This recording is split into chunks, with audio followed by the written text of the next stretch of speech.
The idea that you're going to run a low overhead practice is the biggest trap in the world.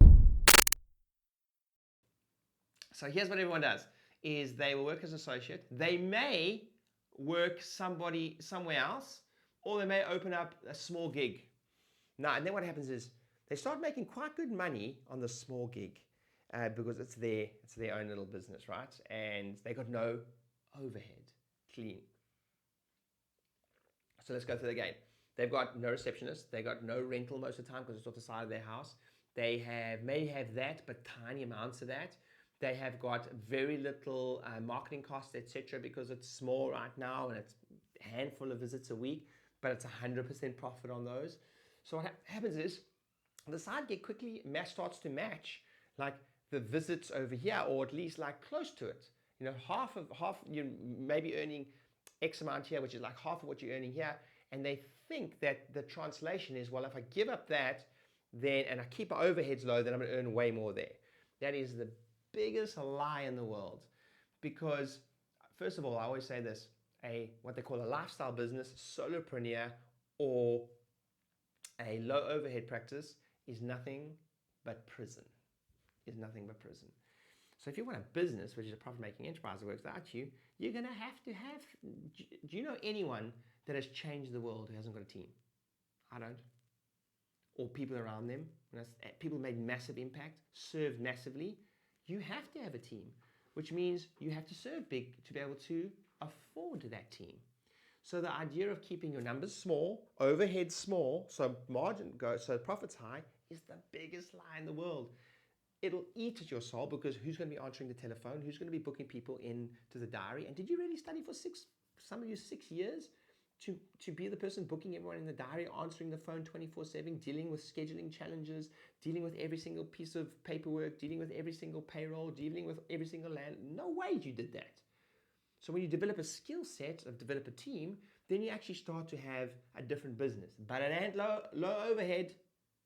It can be lean. It can still be smart. But the minute you even start playing in that world, you have to start thinking numbers become important. So my next point, number 2, is you have to define what low overhead is. So here's my kind of real life from the trenches experience. If you're a doc right now and people are like, oh, are you talking about numbers now? Yes, I'm talking about numbers. You need to know the numbers. Couple things when you open your own practice. You should first of all know what your break-even number is by unit. So how many adjustments by unit, how many adjustments do I have to at least break even? All costs, and you need to throw them all in there with a little bit of a wage for yourself. Normally, in my experience, most of the associates, especially the associates I work with, who were quote unquote higher volume, will realize that there's a tipping point. Almost nobody makes, it's about 150 to 200 a week. If you're under 150 a week, doc, and that's what you want, by the way, it's about self-awareness. There's nothing wrong with that.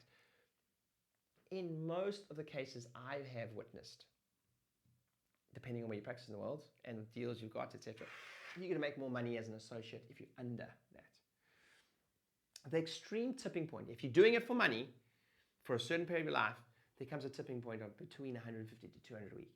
If you're the 250, the 300 a week doc, or the 300 a week practice, and you want to remove yourself from the practice, it's still a very relevant tipping point. I've opened 9 practices, remember, and helped hundreds of practices across the world. There's something about 150 to 200 a week. It's if you open from scratch and you're not in there, and it's associates, and it's a lower margin business because it's a business that works without you, it's still about 150 a week to 200 a week, where you start paying all your bills, you start making a bit of profit. At that point, you start being able to scale, put more money into advertising, etc. It's above that you really start changing things a little bit. Your money math in your business starts to change dramatically. If you are going into opening your own business and you know that you want to keep it quote unquote low overhead or low volume, that's okay. But know that under 100 or under 150, under 100 a week, it's just my experience, you're going to make more money as an associate if money is your thing. Now you got to ask yourself the question, happiness. Am I going to be happier doing that? Potentially you are, but then going to point number 1, you ain't going to have less. You're going to have more freedom than you had when you're going to have more freedom as an associate. Same money, if not better money.